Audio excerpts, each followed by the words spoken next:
The fairgrounds woke early that day, long before the sun found its full light. Dust lifted with every step, and the boards of the arena fence creaked like old friends greeting one another after a year apart.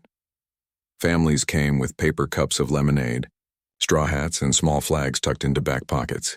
A brass band warmed up near the bleachers, a bright sound floating over the field like birdsong.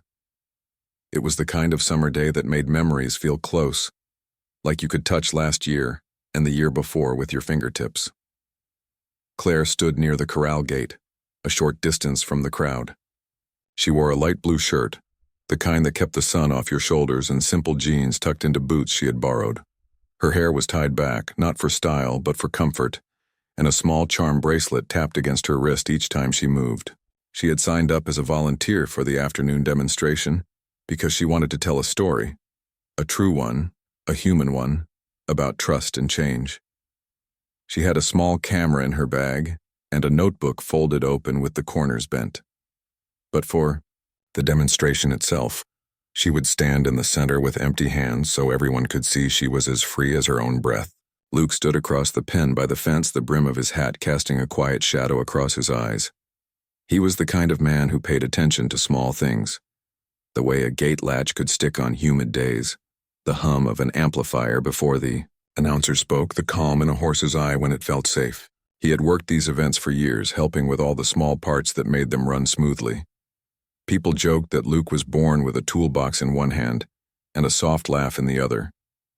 He did not talk a lot, but when he did, folks leaned closer, not to catch his volume, but to hear the smile that often hid inside his words.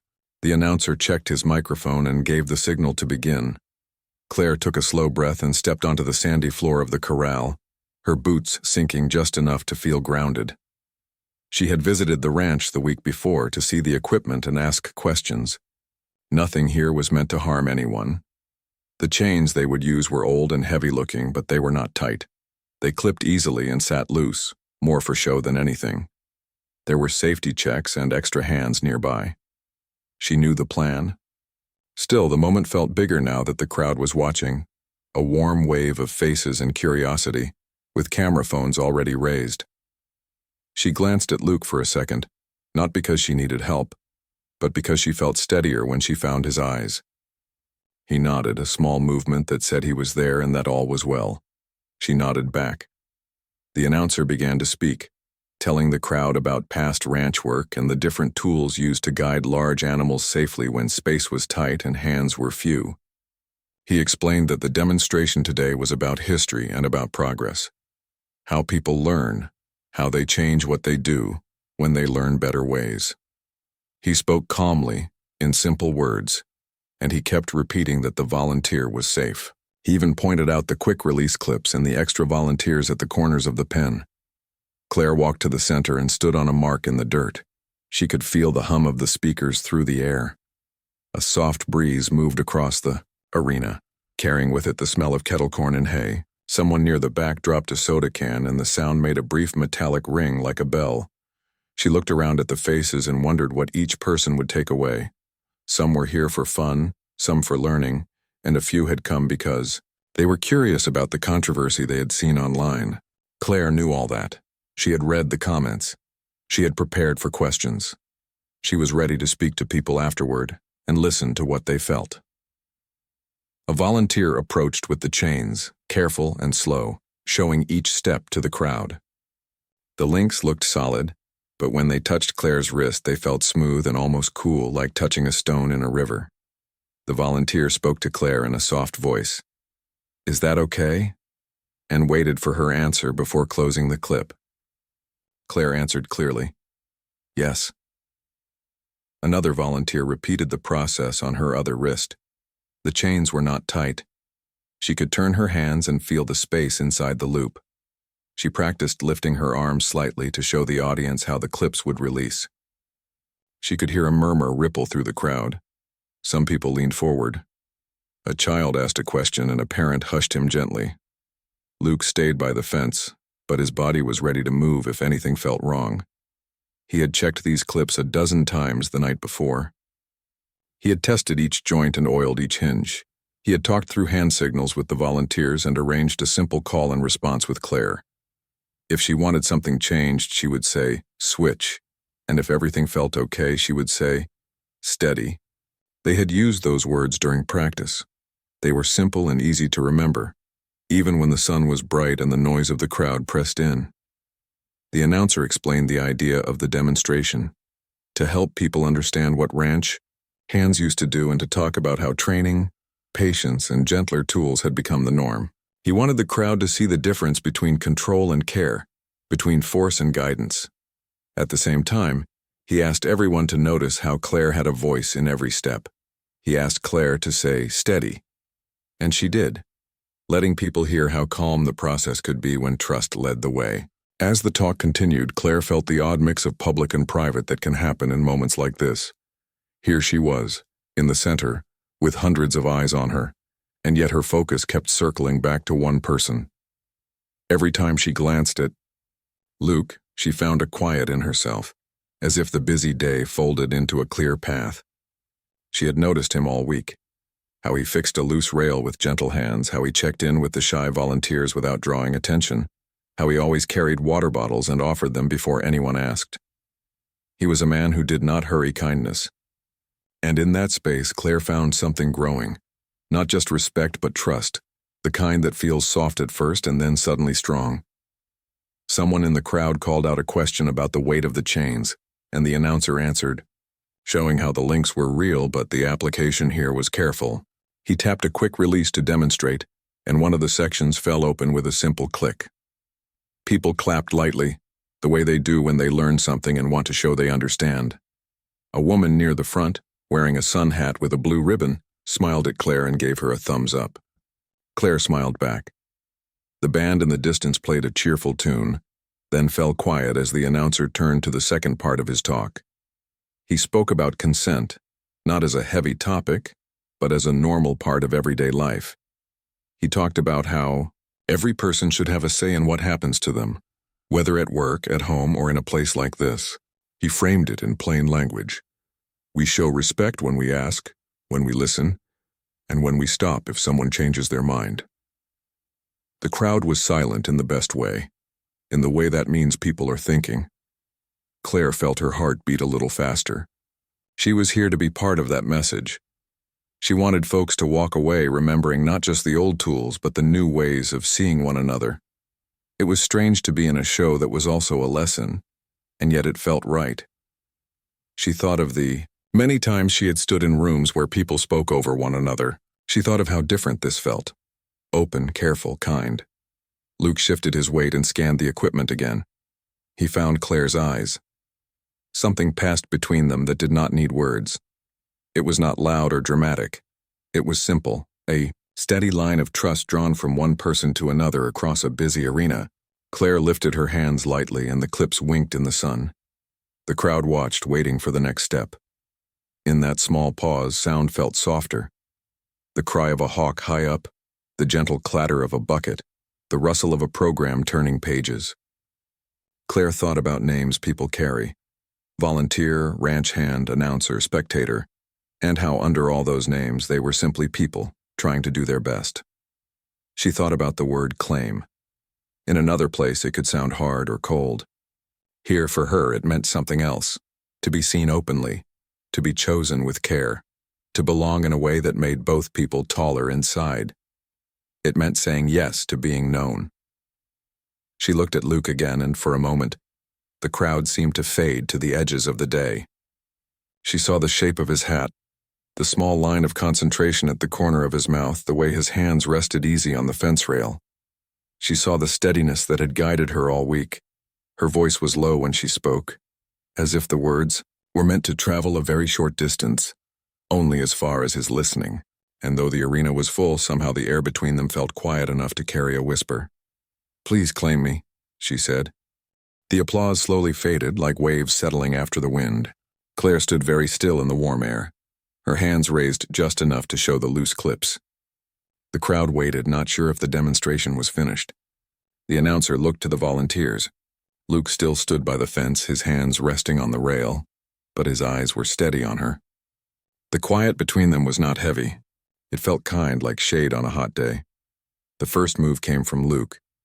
He stepped off the rail and walked into the corral, each footstep soft on the sand. People followed him with their eyes. No one spoke. He did not hurry. When he reached Claire, he paused, so close that his shadow touched her boots. He lifted his hands not to take control but to ask a question without words. Claire answered with a small nod that felt like a full sentence. He unclipped the first chain, then the second, each one with a gentle click that seemed louder than the band had a moment earlier. The chains slipped free and were gathered by a volunteer. Claire lowered her arms, and a small smile touched the corner of her mouth. She could feel the blood rush back into her hands, not because the chains had been tight, but because the moment had been big. She looked up at Luke, and he tipped his hat just a little. The announcer found his voice again and thanked everyone for their attention. He said the demonstration had shown how the old ways could be looked at with fairness and care, and how new ways could put people first. He invited the crowd to visit the information tent if they had questions. People clapped, some more than others, and then the sound of conversation slowly rose like gentle rain. As people began to move, a handful stayed by the fence. They did not come close or make a fuss. They simply stood there with curious, thoughtful faces.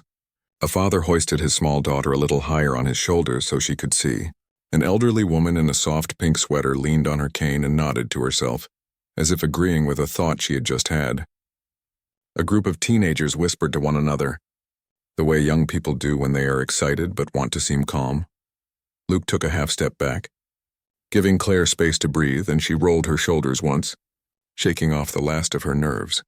The air felt new, like a room after a window is opened. She thanked the volunteers, then turned toward the people by the fence.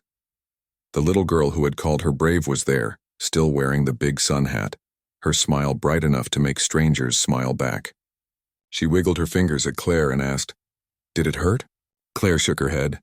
"No, it didn't. We were careful, and everyone asked me if I was okay at every step." The girl's mother added, "That's important. Thank you for showing us." Claire nodded and said, "Thank you for watching." An older rancher with kind eyes and a denim shirt stepped forward. His hands were rough, but the way he held himself was gentle. "I used those tools when I was a young hand," he said. "We didn't think hard about it then. We just did what we were taught. I'm glad to see it explained this way now. Folks change if they know better." Claire smiled and said, "That's why we did it, sir. To learn and to do better." He tipped his hat to her and to Luke. "Good lesson today," he said, then wandered back toward the food stands. A few people asked for a picture. Claire wasn't famous, but sometimes people want to remember a feeling, so they take a photo of the person who helped them feel it. She agreed, always keeping a bit of space, always letting them know it was okay if they changed their mind. Luke slipped away for a minute and returned with 2 bottles of water. He handed one to Claire without comment. She took it with quiet thanks, and they stood side by side, not needing to fill the moment with words. After the crowd thinned, Claire and Luke walked to the edge of the arena, where the shade from the grandstand cooled the ground. The announcer waved from the booth and gave them a thumbs up. The band started a new tune, something easy that made people's steps feel lighter. The fair settled into its regular hum again. Children laughing near the rides, vendors calling out specials. The soft whistle of a breeze through hay bales stacked like small golden towers. Claire sat on the lowest bleacher step and took a sip of water. "I meant what I said," she told Luke, her voice calm. He sat beside her, not too close, just near enough that their shoulders knew they were not alone. "I know," he said. "I heard it." They let the silence do some of the talking. It was a good silence, the kind that means there is trust where words might have been. After a few minutes, the coordinator of volunteers came by with a clipboard. She thanked Claire for helping and asked if she would speak at the information tent for a short Q&A. "Only if you want to," she added quickly. "You can also rest. You did enough." Claire considered for a moment. "I can speak for a bit," she said, "and then I'll rest." Luke stood. "I'll walk you over," he said, "if that's all right." Claire nodded. At the tent, a small group gathered. There were questions about safety, planning, and the purpose of the demonstration. Claire answered in simple words, always coming back to the same points: care, consent, and the way communities can learn together. A woman with a notebook asked, "What did you feel up there?" Claire thought for a second and said, "I felt seen. Not because I was in the center, but because I was asked, and I was heard. That made all the difference. Luke added a few details about the equipment and how they had practiced. He never made the moment about himself. He kept the tone warm and clear. When the questions slowed, the coordinator thanked everyone again and invited them to pick up a small flyer with resources about ranch traditions and modern, kinder methods. People left with a calm, thoughtful air, like they had just read a good book that would stay with them.